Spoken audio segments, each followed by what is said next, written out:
Welcome to Serial Killer Files by Skoob. I'm your host, Arthur Morgan, and today we're diving deep into the dark world of Richard Cottingham, a man who lived two completely different lives and earned one of the most terrifying nicknames in criminal history, the Torso Killer.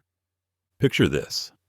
It's a typical day in suburban New Jersey in the late 1970s. Your neighbor waves from his manicured lawn, heading off to his respectable job at Blue Cross Blue Shield.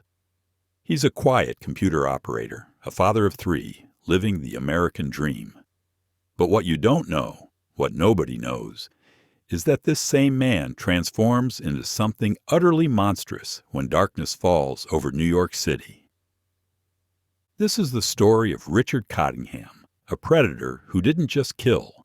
He systematically dismembered his victims, leaving behind only their torsos in hotel rooms and wooded areas. His nickname wasn't born from tabloid sensationalism, but from the unimaginable cruelty he displayed toward the women he murdered. By removing heads and hands, he wasn't just killing. He was erasing identities, destroying evidence, and reducing human beings to anonymous remains.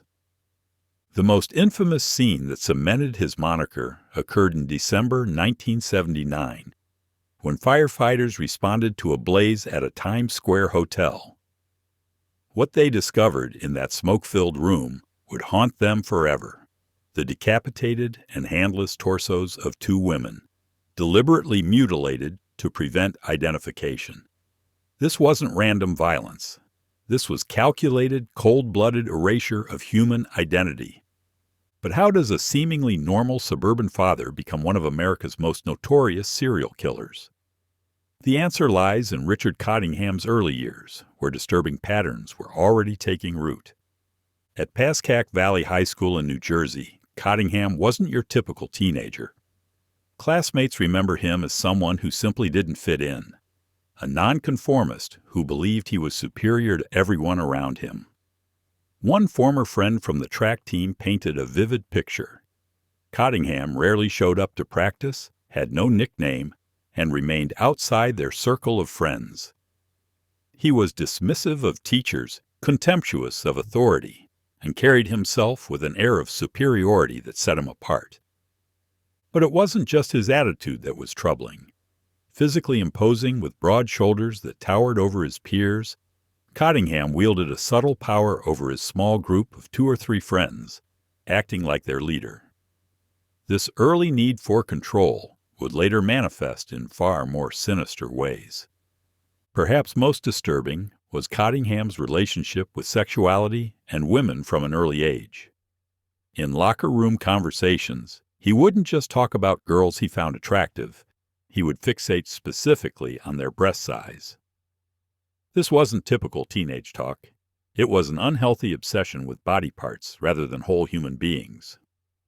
Psychological experts would later classify this as a paraphilia, a sexual interest that goes beyond normal attraction and becomes a compulsive necessity for arousal.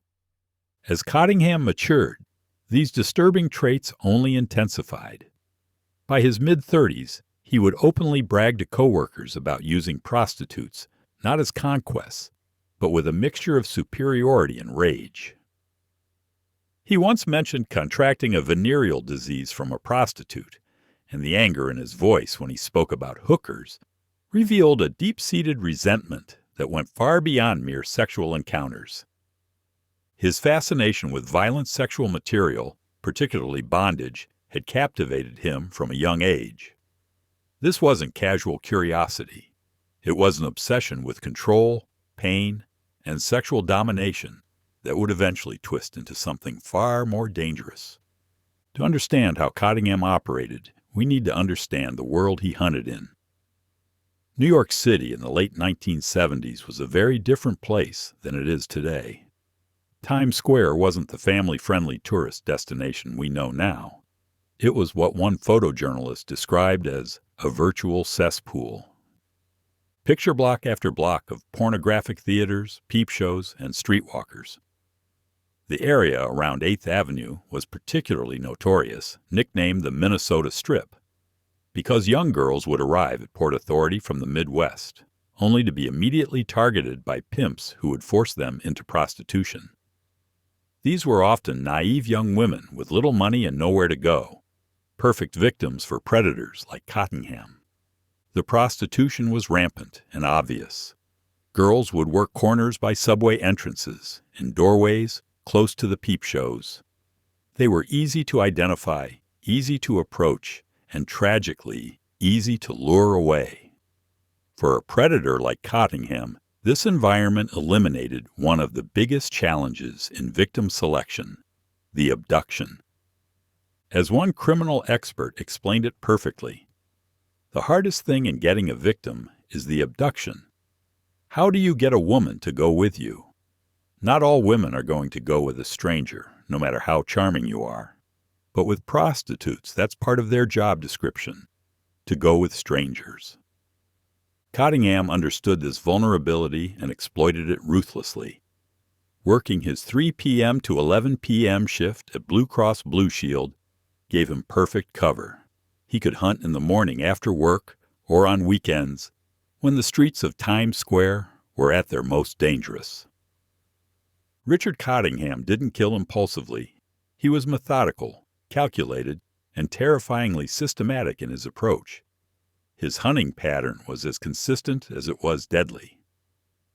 He would prowl the rough neighborhoods of Manhattan and northern New Jersey, searching for women who worked late, walked alone, or advertised themselves on the street. Many of his victims were sex workers, young, isolated, and tragically less likely to be immediately missed when they disappeared. Cottingham's approach was deceptively charming. He could spot a vulnerable woman on the street, in a bar, or in Times Square at night and strike up a casual conversation. To observers, he appeared calm and ordinary, just another customer or friendly stranger. But the moment he isolated his victim, his true nature emerged.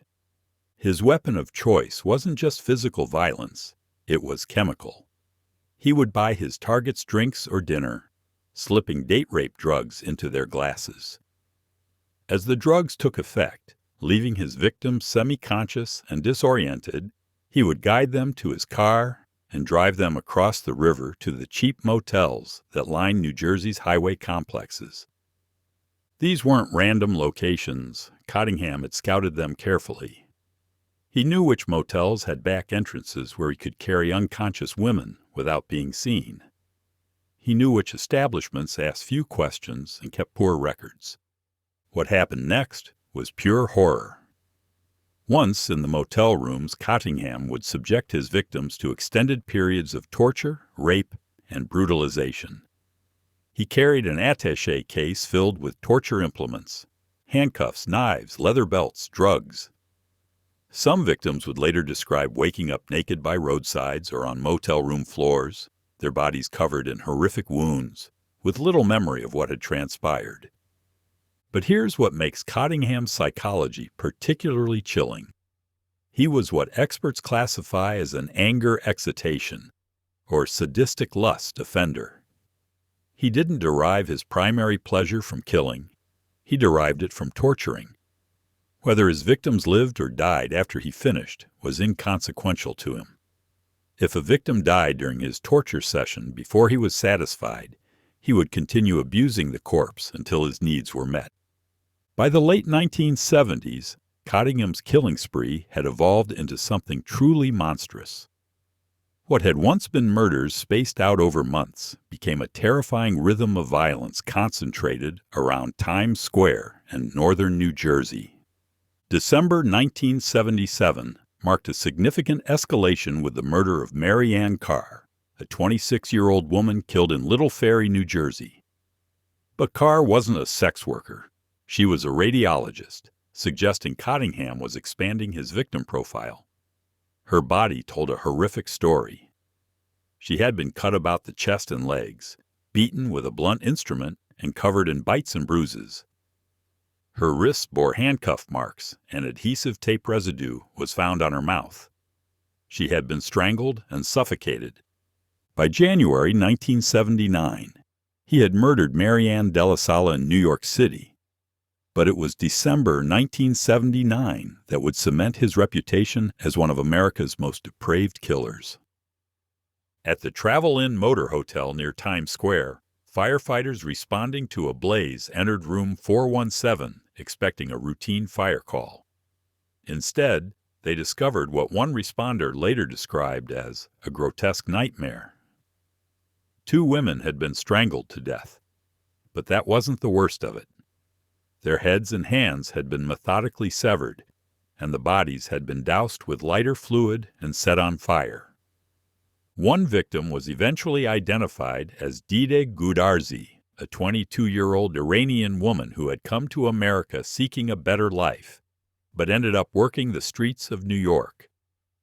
The other victim remains unidentified to this day, just another Jane Doe, whose identity was literally severed away by Cottingham's blade.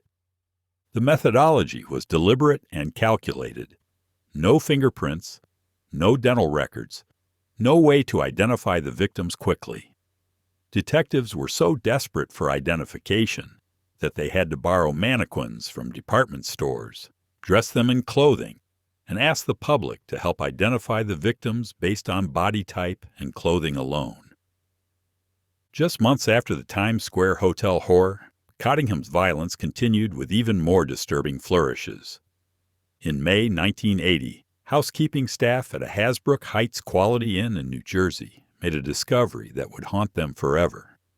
A cleaning woman was trying to vacuum under a bed when she encountered resistance. Lifting the mattress, she found the hideously disfigured corpse of 19-year-old Valerie Anstreet stuffed underneath. The young woman's hands were tightly handcuffed behind her back. Her body was covered in bite marks, and she had been beaten across the shins. She had died of asphyxiation, with traces of adhesive tape found on her mouth, tape that Cottingham had carefully removed and taken with him. But he made a crucial mistake.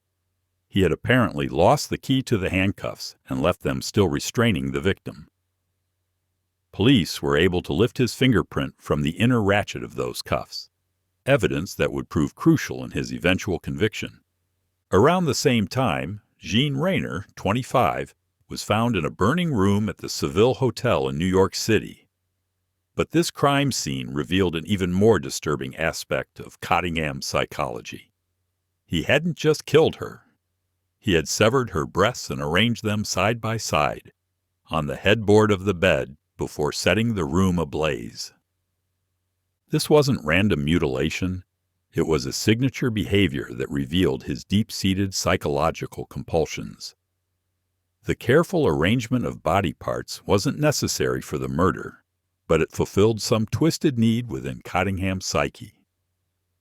After years of terror, Richard Cottingham's reign finally ended, not through brilliant detective work, but through the screams of an 18-year-old victim who refused to die quietly. Leslie Ann Odell had arrived in New York from Washington State just 4 days earlier. Like so many young women at the Port Authority, she was quickly ensnared by pimps and forced into street prostitution. On May 22, 1980, she was working the corner of Lexington Avenue and 25th Street when she encountered Richard Cottingham. True to his pattern, Cottingham was charming and generous. He bought her drinks, talked about his suburban job and house, and around 3 a.m. offered to take her to a bus terminal in New Jersey so she could escape the pimps in New York. Grateful and exhausted, Leslie accepted. After crossing the George Washington Bridge, he bought her a steak at an all-night dinner. He was everything a desperate young woman could hope for: sympathetic, helpful, and seemingly safe. At some point, she agreed to have sex with him for $100. It was nearly dawn when they checked into the Hasbrook Heights Quality Inn, the very same motel where Cottingham had murdered Valerie Street just 18 days earlier. Nobody recognized him. After getting their room, Cottingham left Leslie inside, claiming he wanted to move his car to the front. He returned carrying a paper bag with whiskey and his infamous attaché case. It was nearly 5 a.m. Cottingham offered the exhausted girl a massage, and she gratefully rolled onto her stomach. But instead of relaxation, She felt the cold steel of a knife at her throat as handcuffs snapped around her wrists. What followed was 4 hours of unimaginable horror. The charges that would later be listed in Cottingham's indictment tell the story.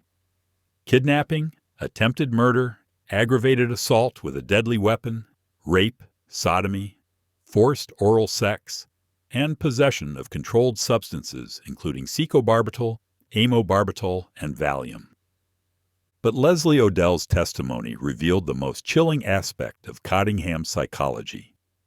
Between bouts of rape, beating, cutting, and whipping with a leather belt, he would pause to gently wipe her face with a cool, damp washcloth, a grotesque parody of tenderness. Then he would begin the torture anew. During this horror, he revealed his twisted worldview. You have to take it. The other girls did. You have to take it too. You're a whore, and you have to be punished. Leslie Odell's muffled screams finally pierced through the motel's walls. Staff, already spooked by the murder 18 days earlier, called police and rushed to the room. When they demanded Cottingham open the door, he gathered his torture implements and dashed out, directly into the arms of arriving police officers in the hallway. That was the end of the torso killer's active hunting period. For his New Jersey crimes, he received multiple sentences ranging from 60 to 95 years, plus a term of 25 years to life, with an additional consecutive minimum of 30 years. He was then extradited to New York to stand trial for the torso homicides. But Cottingham's story didn't end with his imprisonment. For decades, he remained largely silent about his crimes. However, as forensic technology advanced and cold case detectives gained his trust, something remarkable began happening. He started confessing.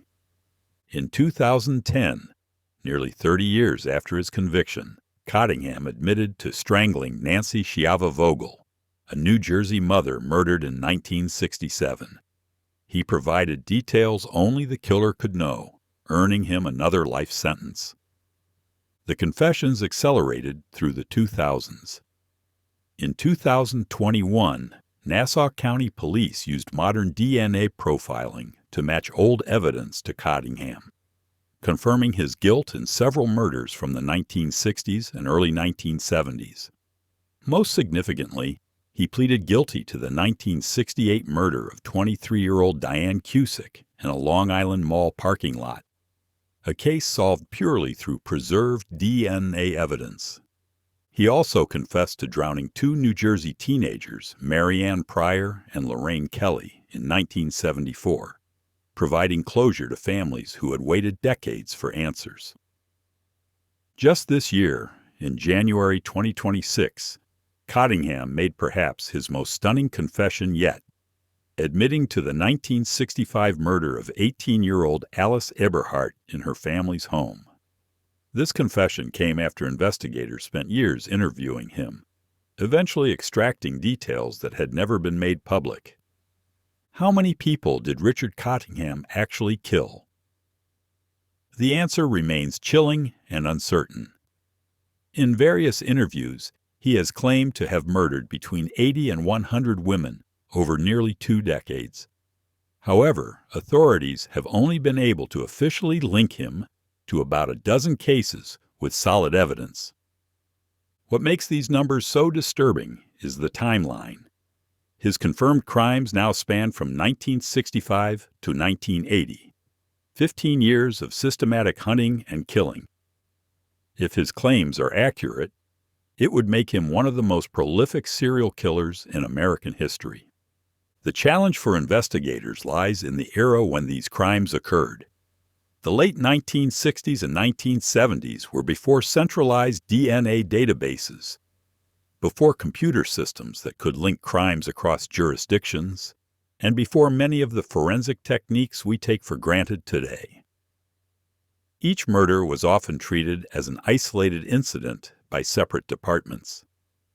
Many of Cottingham's victims were also chosen specifically because they were less likely to be immediately missed: sex workers, runaways, and women living on society's margins. This tragic reality meant that some disappearances weren't immediately investigated as potential homicides. Roughly 80 unresolved suspicious deaths from the 1960s and 1970s in New York and New Jersey remain under review for possible links to Cottingham's crimes. Each case requires painstaking review of old evidence, re-interviewing of witnesses when possible, and comparison of details with Cottingham's known methods. As we close this chapter on one of America's most disturbing killers, one question refuses to fade. How did Richard Cottingham hide in plain sight for so long? He wasn't a shadowy outsider or a violent drifter. He was a trusted employee at Blue Cross Blue Shield, a husband, a father of 3, a quiet man living a suburban life that looked painfully ordinary. That normalcy is what makes his story so terrifying. By day, Cottingham was dependable and professional. By night, he became methodical, patient, and calculated in his violence, challenging everything we think we know about how monsters operate. His chilling explanation, "I have problems with women," reveals a cold, deeply rooted hatred that fueled decades of unimaginable cruelty. Even now, nearing 80, Cottingham continues to confess, hinting that there may still be victims whose stories remain untold. What else is he hiding, and how many families are still waiting for answers? If this story unsettled you, that's because it should. To uncover deeper details, unanswered questions, and the full chilling timeline, download the Skoob app now and get access to the complete story. Some truths are too important and too disturbing to leave unheard.